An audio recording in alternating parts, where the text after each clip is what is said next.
Are you ready to uplevel your sales game? Well, here is a gift for you. It is the Mastering the Sales Conversation mini training. This training gives you my proven step-by-step approach to sales so that you can go from that overwhelmed and intimidated approach that you have to sales to feeling confident and leading a conversation so that you easily guide somebody to hiring you. You can get it right now by going to yoursalesmaven.com/mastering. This is my gift to you. Go grab it now.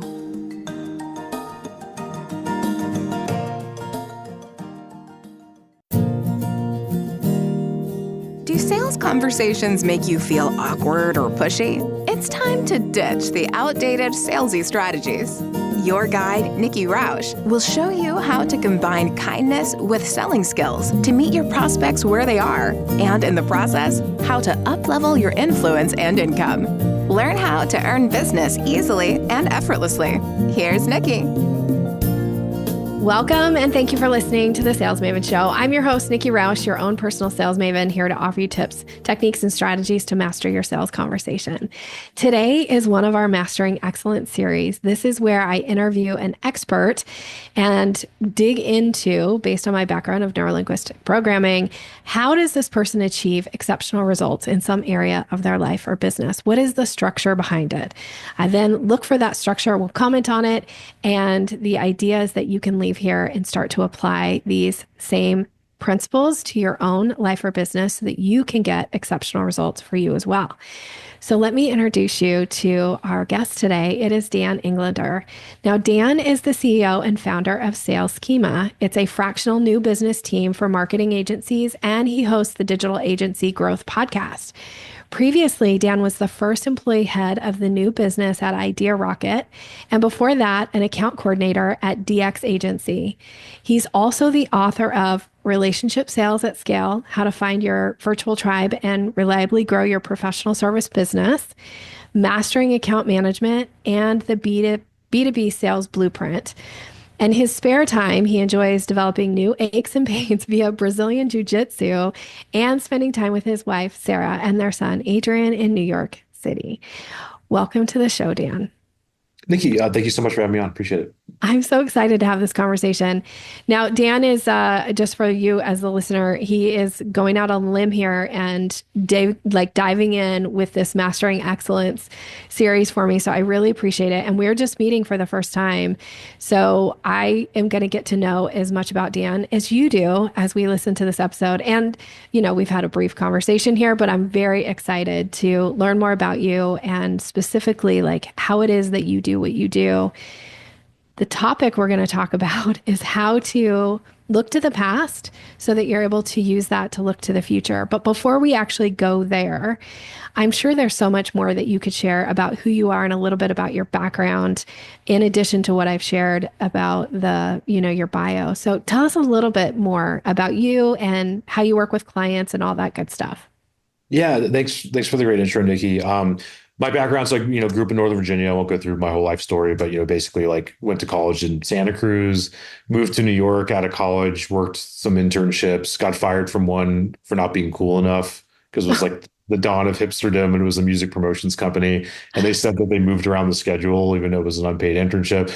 So anyway, I kind of landed in the dustbin of the agency world, answering, problems on Facebook walls for consumer packaged goods clients. And it was back when you could say we do social media management and companies would give you all their money. So that was kind of the first random job I had. Moved on from there to leading business development for a creative services agency. And, was one of the first employees there and helped them grow and win a bunch of big clients and stuff. And then, around when was this? This would have been 2013, 2014. A lot of people in that era ended up reading Tim Ferriss's book, and that sort of planted the seed of what am I doing, and got sort of this almost a feeling of career claustrophobia, even though I was happy in my job and liked the people I was working with and stuff. And then, quit that job, traveled Asia with my girlfriend at the time, and rode a motorbike around, went to Thailand and Vietnam, Burma, Cambodia, and then didn't know what I wanted to do. Self-published my first book, which is basically about everything I learned growing that agency in an account manager role, which was mastering account management. Kind of took on whoever would hire me for about a year or two, doing like random consulting and saying, here's what I would do to help you grow your firm. And like, there were just people I had no business helping. There was like the owner of a shipping company, a tech company that I barely understood what they did. But then in the mix were agencies, and that was like the world that I knew, and I could help them, and they needed the most help. And then started Sales Schema as a fractional new business team. Since then, we've worked with 120 agencies. In the last year, we've pivoted from a done for you to like a training and coaching model. So that's kind of my background. Now we're mostly showing sales teams how to set up outbound and how to go out and get appointments and that sort of thing. Love it. Love it. I mean, you're speaking my language and I'm super excited to dig in. Thank you so much for sharing. So, when we were talking about topics and what we're going to talk about today, one of the things that you had mentioned that feels very natural to you is this idea of really being able to look at the big picture. And one of the ways that you had commented that you do that, and please correct me if I say anything that doesn't resonate, like just speak up, but is that you really have this ability to look to the past and look at how is that going to impact or lead you into the future. Is that how you would describe it? Yeah, that's totally fair. And I'll just say that it's not that I'm like this oracle that I always get it right. And it's also not that, and I also will say that it's not always like the right thing. I think a lot of the times like it can have positive or negative effects. There's a lot of people I talk to where they're like, okay, Dan, like I just need to know how to set up this LinkedIn widget. I don't need to know the history of why this matters. But that is like the tendency I have is to go to the past to figure out the present and the future. Yeah. And what would you say though is the major benefit to you to be able to do that? Like how have you been able to use that in your life and in your business and specifically with your clients where it has made an impact? And so I get that, it's not going to be for everyone. That's fine. But those places where it really does make that impact, what are the benefits of it? It's a really good question, and I'm sort of like thinking through this in real time. So Yeah. I'll like think out loud. I think part of it is honestly like building motivation and energy through meaning. I'm a big believer in like meaning over other things. Like if you read the Viktor Frankl book and that sort of thing. And I think part of that is like knowing where you are in space and time. So it can be something that's getting through kind of the regularness of life and the mundanity of work. And then like in our context, it might be sales prospecting or setting up, going over a list or writing an email template, something that's boring and figuring, or something that we know to work or we know to not work. And then being able to explain like, how did we get here? like the Talking Head song, like what's changed?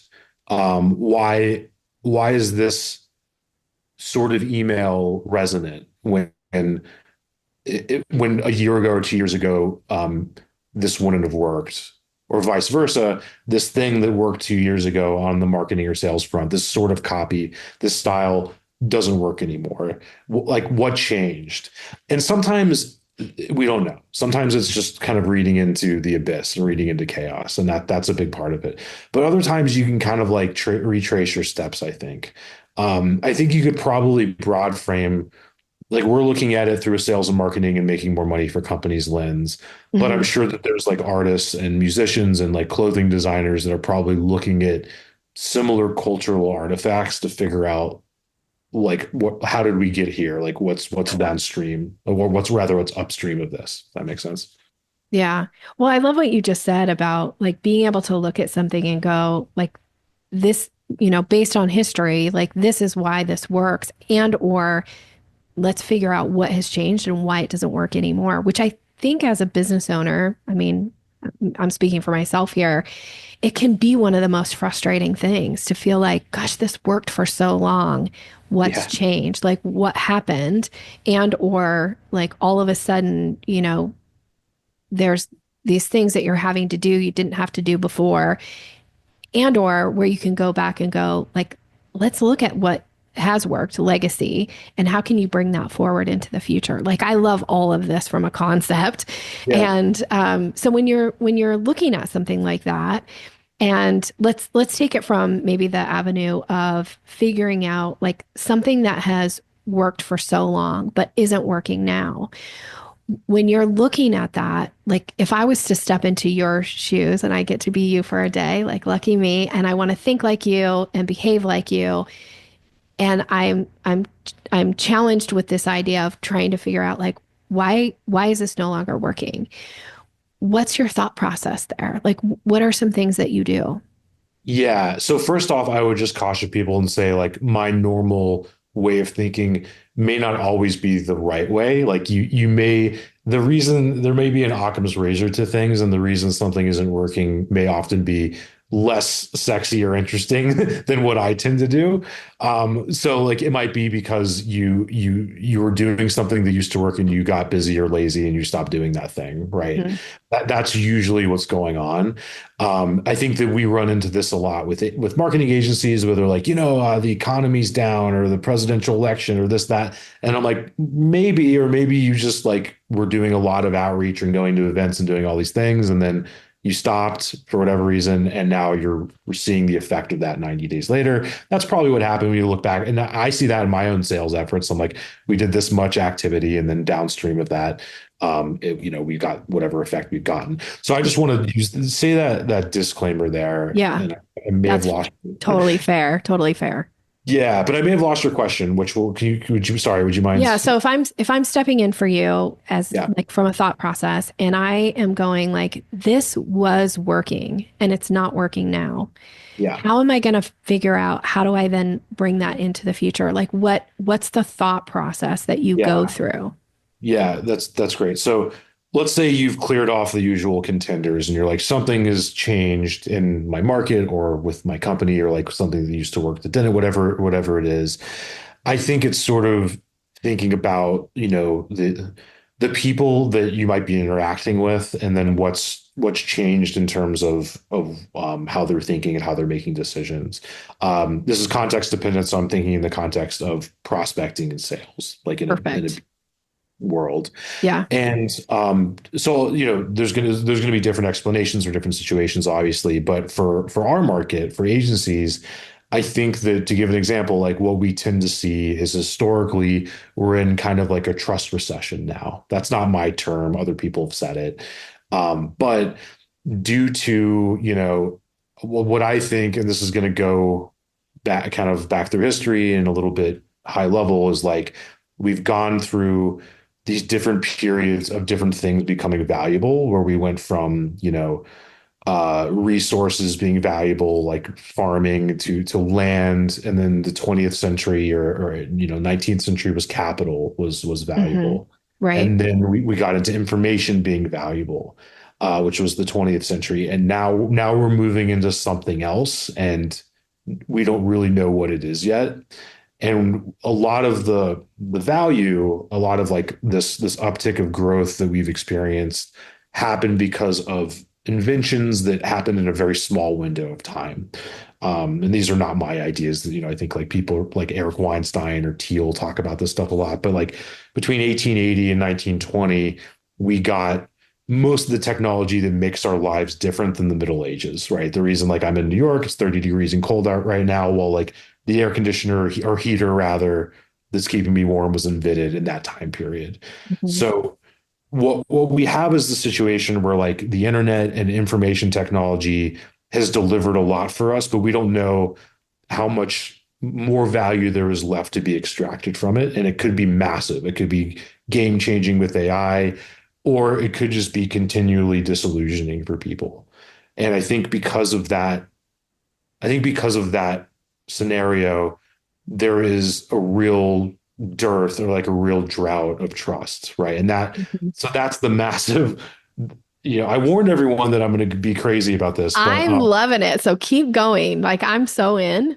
Yeah. So well, thank you. So that's the thing that I think is upstream of everything else, right? Where we don't, there's not a lot of shared experience anymore. We don't know there's no you can't really bow out of it, and if you even if you could, it's not going to solve the problems that we're up against. So like the only way out is through, kind of thing. At least that's what I believe. Mm-hmm. Um, and I think so that's the high level. To zoom down to like the day to day and what that means for like our agency clients that are selling programmatic advertising, or the tech client that's selling a widget or whatever, is you're up against just this like constant lack of trust and disillusionment. So anyway, to bring this down to like your original question was like, what do you actually do with this, Dan? The bets that we've made as a company is that the stuff that's going to be valuable is the stuff that has been valuable, which is that which is inherently scarce, right? So what's not going to be super valuable, like if to give an example, is like just personalizing stuff and saying, "Hey, Nikki, here's all this stuff I know about you. I'm going to regurgitate it back to you," because that's going to become abundant through AI. So the Right. stuff that's scarce in our experience is commonality. Like, what do I have in common with you that not everyone has in common with you? And that could be on a business or a personal level, right? So it could be very basic, like, "Hey, I saw you're in Boise. I just got back from vacation there. We went to these places." Or it could be something that's much more specific, like, "I saw you used to work for this company. We've done a lot of work with them over the years, and we should probably talk." I think that that's sort of it's a weird, complex problem, because that is going to be like being able to solve that problem is going to be empowered by AI and technology, but its effectiveness is also like antithetical to that. And the reason it works is because it's a pattern interrupt against that sort of thing. So hopefully that makes some kind of sense. I don't know. Well, I'm going to say some things back here. And so again, please correct me. So this is for the audience. Some of the stuff that I am picking up here and of course want to dig into is this idea of, trust. What did you call it? Trust and disillusionment, but you Trust called it recession. Yeah, trust not my recession. phrase. I Thank don't know you. where it comes from originally, but it's one that I borrowed a lot. I wrote it down, but now I have so many notes that I'm like, oh, here it is. I know I see it on my notes because I'm like, keep going. There's so much good stuff. And so when you know that we're in a trust recession, one of the things that you really have to start to look for is a way to differentiate yourself. And that means that you have to go back to those things that are inherently scarce. And the one example that you gave us is commonality, right? And so if you can start to look for ways for creating this commonality, and not even creating it, but actually, I guess you're not creating it. What you're doing is having it be an authentic thing that we have in common and speaking to it. Now you have the ability to maybe capture somebody's attention when there's this huge, barrier that you're having to overcome, which is this trust recession.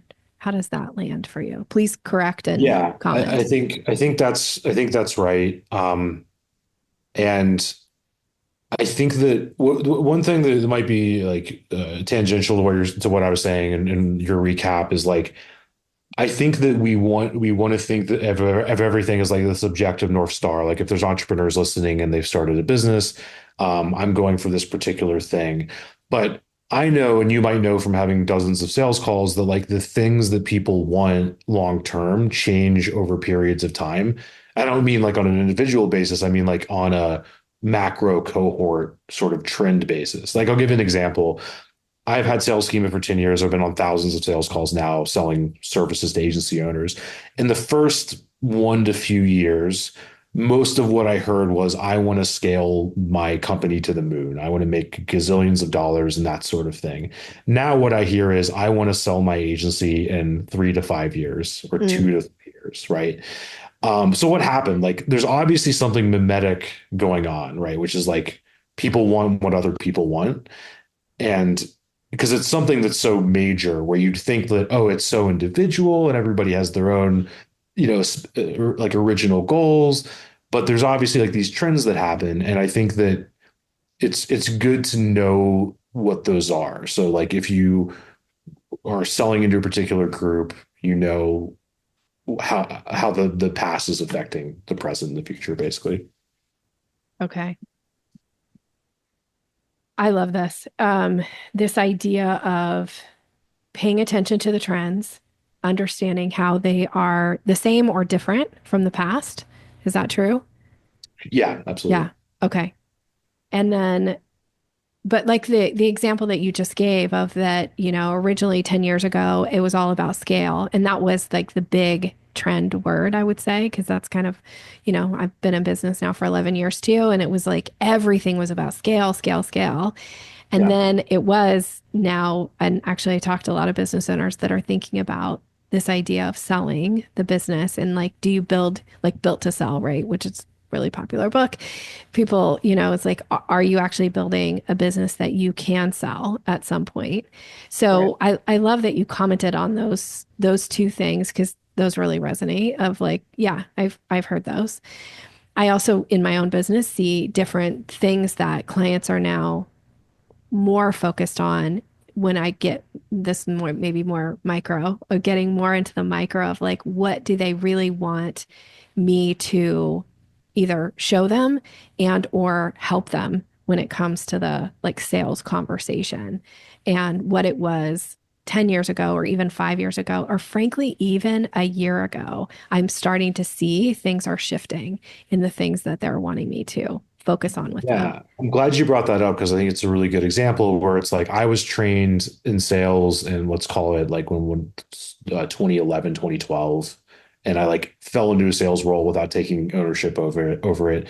Got trained up in like Sandler, right, which is a Yep. classic sales training method, Yep. and everything was about like just get them on a call and like get to close on the call. Don't do this email jockeying thing. Limit the amount of information that's projected outside of the call. And that's gradually changed a lot where it's like now I believe that for years. I don't believe it as much anymore for me personally. And there's different schools of thought on this, but in that I think the process of like selling and educating and all this sort of thing, I think it's changing. I think like a lot, and to get tactical, a lot more of the sales that we're seeing work and a lot of like what we're doing is like using Loom and like building connections through that. And you're having, go here, I need you to read this and consume this information first. You get on that call, the person hasn't consumed the information. It's like, well, do I want to spend 30 minutes with you or an hour with you just wasting time? Like not so much because there's so much else to do and there's so many other distractions now. So these things just they move and there's trends. And I think like the hard thing is being able to balance the timeless stuff that works with how the world's changing, basically. Yeah. Yeah. I don't know. Now this makes me want to ask you. So I still truly believe that that everything that I teach is based on rapport, that you have to have rapport with people in Yeah. order to earn their business. And to me, rapport builds relationship, and people tend to want to buy from people that they have some kind of a relationship with, that they're not just like a dollar sign, on my forehead, and that's all you care about. And you're just trying to get the money and move on. And I think if relationship selling is part of, if you're looking for long-term clients, Yeah. that still does require actually building some kind of relationship and connection. It isn't just here's the link, buy it or don't. Yeah, I think it's a combination. I mean, I think that if anything costs over roughly four figures, people are going to expect to have some sort of relationship with the buyer, right? That's the thing that, there's exceptions and it's relative. Like four figures to a enterprise company doesn't mean the same thing as Yeah. somebody else. But that I would agree with. I just think that the way that people are looking to consume information is changing, right? So that's Mm. where I'm kind of seeing um, the hybrid approach work a lot better, both for like protecting time for both parties in a lot of ways. Yeah. Yeah. Yeah. So you're not getting on sales calls with what I call the tire kicker.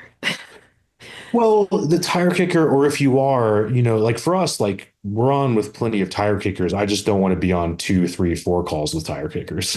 Right. Right. That's the main, and neither should they. Like Right. there's plenty of options for them to learn, for us to help them, just not on calls necessarily. Yeah. Yeah. Yeah. So when you talk about the hybrid, I'm kind of going all over the place with you, but when you talk about Yeah. the hybrid in particular, what is an example of this where you're saying like here's some content I want them to consume or have made available for them to consume before we get on a call? Like do you mind sharing an example of what that is? Yeah, and we're always trying new things. I think Yeah. that what we've what we've kind of gotten this to is like a 30-minute video training that lays out like our worldview on outreach specifically, and what we and kind of back to the historical, like what we think has changed and where it's going and what it means for agency teams and all that sort of thing. So there's pros and cons to that. I think a lot of people won't watch that video, Yeah. but and if they don't watch it before the first call, it's not the end of the world, but they need to see that at some point. Otherwise, we're just going to blend in with everything else, right? Yeah. So a lot of the times, like at least for us personally, like what we've seen work is that that content needs to be part of the process sooner rather than later. And that training was once like an hour or more, and we've like finally cut it down. So now it's more digestible. But if we can't get somebody to watch the 30-minute training, like the chances of them, being down to invest in a training offer, which is what we're mainly selling now, are pretty slim.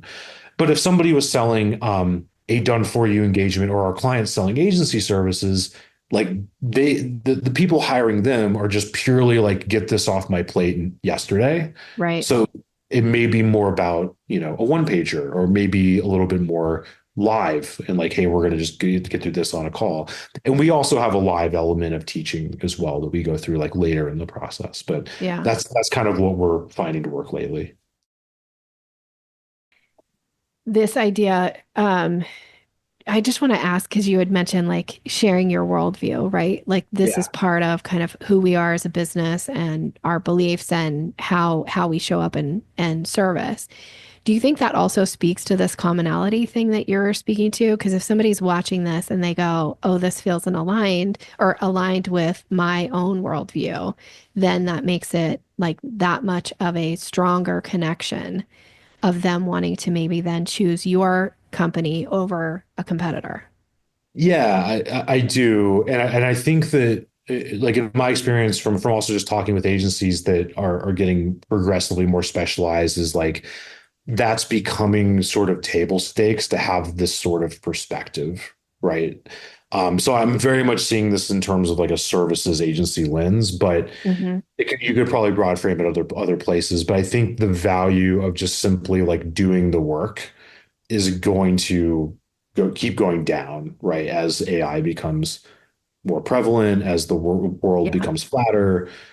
So I think like the idea of having a more defined perspective that turns some people on or off is Yeah. going to become like just table stakes. Yeah. I mean, I'm a big fan of repelling people as fast as possible if they're not in alignment, so as to Yeah. not waste their time and not waste mine, so that Yeah. I have room in my schedule and in my thought process to really attract the right people. So I feel like maybe Right.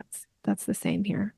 Right. And I got this wrong for so many years where I would spend so much energy, like until I was just hoarse of these calls, like trying to sell people on like outbound, like, hey, hey, you should try to like reach out to people you want to do business with instead of just waiting. And now it's like, if somebody just doesn't think that's for them, then it's like, I'm not going to convince you, and that's okay. And Yeah. Yeah. try something else for a while and see if it works. And in so much as I can convince them, I'm not going to do it live on a call. It's maybe through, a LinkedIn post or something. So, Yeah. Yeah. yeah, I always say it's not your job in sales to convince somebody. Like people have a convincer strategy. It's not your job to convince them. They'll convince themselves by being able to consume content, by the things that you say. Like, yeah, like most people, if you say to them, I'm going to convince you, they'll draw a line in the sand and be like, you won't change my mind no matter what you say or do. it's funny because people will sometimes say that, where it's like, convince me, and it's like, let's Yeah. just get time back. So, yeah. I always tell this story about somebody coming up to me just before I was to go on stage and was like, can you sell me this pen? I'm sure in sales you've heard this before, right? It's like, can you sell a pen? And so I took his pen and I said, are you in the market for a pen? And he said, no. And I just threw it and walked away. I was like, let's not waste our time then. Like, I'm not here That's to good. convince you. That's the right answer. Yeah. Yeah, yeah. Okay. Well, I feel like you've given us a lot here. I have a lot to think about just on some of the stuff that you've said, but I want to comment to the audience on a few more things here. So this idea of really paying attention to trends and just because it worked in the past doesn't mean it's going to still work now. What are your clients saying to you? What are the things that they're commenting on? And is your message and is your offer kind of speaking to that? So I liked this example that you gave about scaling versus now it's about selling or whatever it is for the clients that you work with. But I think that's another thing to really pay attention to when you're speaking about your offers. Like, what is the trend right now? What's the thing that people are looking for? Yeah, that's a great question. I think it's probably a few things. I think that people really, back to the trust issue, I think people really want to know that you're like speaking their language. I actually just did a goofy little LinkedIn post called Do you know any secret languages? Which is that if you are specialized enough, you'll actually sort of develop a secret language with the prospects you're selling to, in the same way that like my mom's from Appalachian, Virginia. When she's with family, she code switches and immediately goes to the accent. And if you're from a certain region, you might do that, like Boise or Chicago or whatever. Yeah. I grew up in North Virginia where nobody has any culture and there's no accent. So that's not the same. But anyway, I can say that because I grew up there. But so I'll give you an example. Like if you are selling to marketing agencies or like we have, like I know that they have been burned and have been promised the world from lead generation companies. Yeah. So we don't say the word lead, we say like prospects, and other words like new business are very specific to the agency world. And I think that's a great example of one because it's like this remnant term from a bygone era where agencies could rely on like 5 accounts that would be with them for 20 years, like in Mad Men. And now that's like way gone. And like agencies have to win clients constantly, but new business, as if it's different than other business, like is still remains. So like just being able to say that in email outreach or in our information goes a lot further. And it's almost like you could step on a landmine by using the wrong terms from not knowing an industry well enough, right? So if we said we're going to get you 50 leads a week, we would be immediately put in the lead gen ghetto, right? Because it's like, so if you're listening to this, there's a version of that for your market. And if you think that you're going to be able to learn 5 secret languages at once for like 5 of those markets, it's going to be very difficult, I think. So I may have lost your question a little, but that's one thing that comes to mind. I think that was incredibly helpful, and I'm super glad that you shared it because I think that kind of speaks to this idea of, you hear people always say like niche down, or I would say niche down, but I think I say it wrong. Like, know your niche. But I haven't really actually heard somebody talking about the secret language from that standpoint. Now, I know from my background in neurolinguistic programming that the words that you say matter. And right. The words that words invoke images for people, right? They get an image in their mind of what that word means. And just the difference between lead and prospect, somebody might say, well, that's kind of the same thing, but it's not, depending on who you're speaking to. So if you understand who you are speaking to, you want to make sure you're using the language that really kind of speaks to the heart of. Because if you say to me, your example is perfect. If you showed up to me and said, Nikki, I'm going to give you 50 leads a month, I would be like, no, thanks. That sounds like garbage to me. Like 50 leads, those are like, that's nothing. But at 50 prospects, that's a very different conversation. Right. So, exactly. And the thing is, it's like, there's so much rational, I think in the book, The Challenger Sale, they use the term rational drowning that we all do, like, especially in B2B, that we sometimes, like, as B2B people, we like lose the emotional element of words and how they can have just completely subjective meanings. And we think that they're real, where it's like, oh, there's the subjective definition of prospect versus lead. And then all of a sudden there's these words that get just invented out of thin air, like RevOps. Like, what does that mean? It's just something that somebody invented to sell something yesterday. Yeah. All these words are just used, and they have a cultural context and they mean different things in different industries. And you just have to know how to navigate them, Yeah. basically. Yeah. But I think just from a listener standpoint is like, are you paying attention to Yeah. this language? And if you're not, it's probably time to, and really maybe making a concentrated effort to capture that language so that when you are crafting your outbound messages and when you are reaching out or having conversations with people, that again, it's you're speaking their language. This is, again, so NLP for me, but it's Yeah. such an important part of, people have certain words that they use that mean something to them. And even if you go, well, this other word's the same thing, it doesn't invoke the same image, the same feeling, all of that. And so it's such an important thing. So I'm super glad you brought that into the conversation. Thank you so much. Yeah. And the NLP thing is, I think that whole element's very underappreciated in B2B because everyone's just obsessed with what they can measure and that sort of thing. And obviously some of it's measurable. My head goes to like there's this anecdote in that Cialdini book where he talks about doing marketing for maybe it was like a large hospital group and how they avoid any terminology that sounds like remotely violent. So they can't use the word target. And there were some other examples that I'm blanking on, but that came to mind. Yeah. Oh, I love that. I remember one time being in a talk and using a very poor choice for a word for a phrase that I used, and I could see my audience cringe when I said it. And it was right after something had happened in the news, and I just felt like, oh my gosh, these people are looking at me like she's so unaware. And she just used this term, which is I'm not even going to say what it is, but it's such a common phrase that people use, but it's not one that I use anymore because I could Yeah. just tell I totally turned off my audience using this phrase that, it's common language, but not appropriate. So really paying attention to that stuff too. This is awesome. It's easy to make those mistakes on a stage. There's a lot going on. And you have There to is a come lot. with There is a ways. lot going on. Thank you for the grace there. I'll take it. Okay. So I feel like you have given us a ton to work with.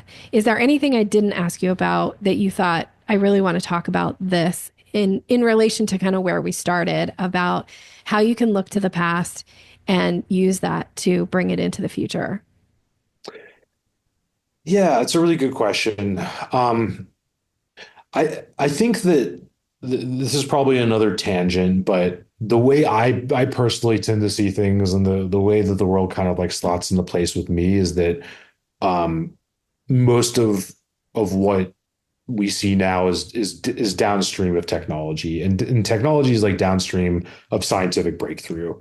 So I think it sort of goes in order from like scientific breakthrough to technology to economy to culture, and then politics is like downstream of the culture. And so there, I'm kind of like a loose technological empiricist. Um, it's not that simple. Like there can be reflexive effects that go back and forth between those things. Like culture can produce certain technology, but I think that's sort of what we're seeing now. And if you think when we go back to the earlier example, we were talking about where like, hey, it used to all be about scaling your company to the moon, and now people just want to like quit and retire. Yeah. I think part of that is downstream of just the economy. It's just, Yeah. the demographics and interest rates and that kind of thing. So I think so I don't know the problem is there's not always going to be a direct like tactical application for that, but that's kind of how I tend to see where we are. And we haven't had a huge tech breakthrough other than AI, and that's a big one. And it looks like it could do a lot, but it could also do things that are not so good. So we'll see where that goes. Yeah. We will see where it goes. I was just listening to a podcast this morning and they were talking about this new, maybe it's not new to anybody listening, but to me, it was a new version of AI that is already upsetting kind of what everybody thought AI was supposed to be and what it was supposed to cost and what it was required, in order for it to run and the money invested in all this. And then here's this new solution that's open source. And anyway, it was just like, oh, look, here's this new breakthrough of something that everybody was like, oh no, this is what it is. And now that there's Right. like, this is it, now it's something different. We'll see.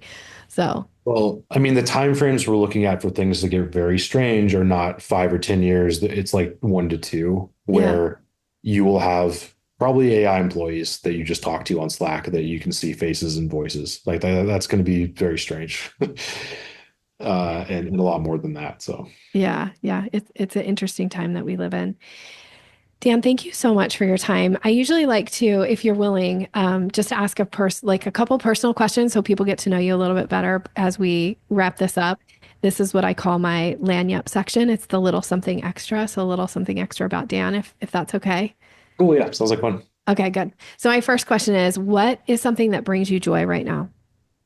Oh, my son. Yeah. Yeah, He's 14 months. So it's kind of magical time.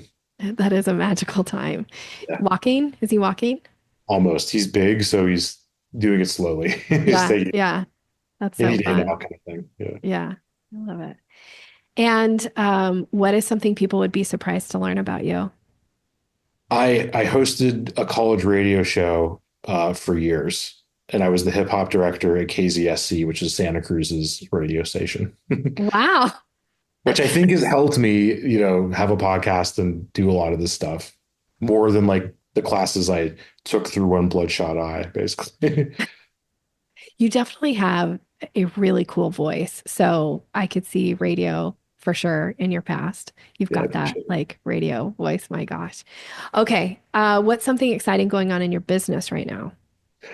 Oh, it seems like a lot of things. I mean, pivoting from to a training model is really exciting. It's more fun for us because we get to see these like little incremental wins people get as opposed to just like sending them a lead or something. Yeah. Just new content channels, so doing a lot more on YouTube.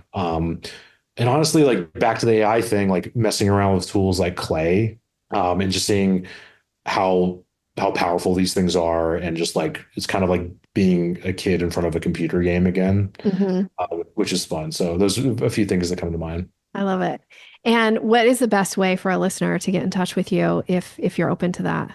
Yeah, of course. Just Dan at saleschema.com is a great way. I'm on LinkedIn, just Dan Englander somewhere over there. Yeah. And our company's saleschema.com, and we have like video trainings there and a bunch of other stuff.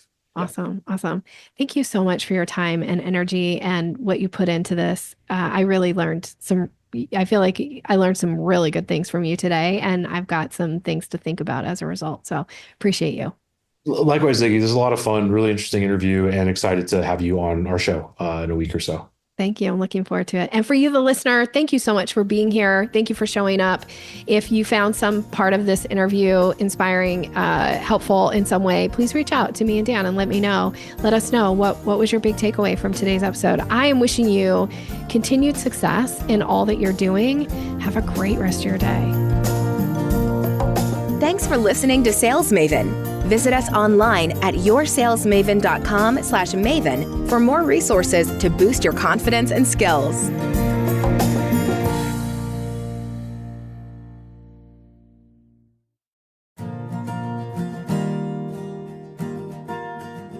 Are you ready to increase your confidence in your sales conversations?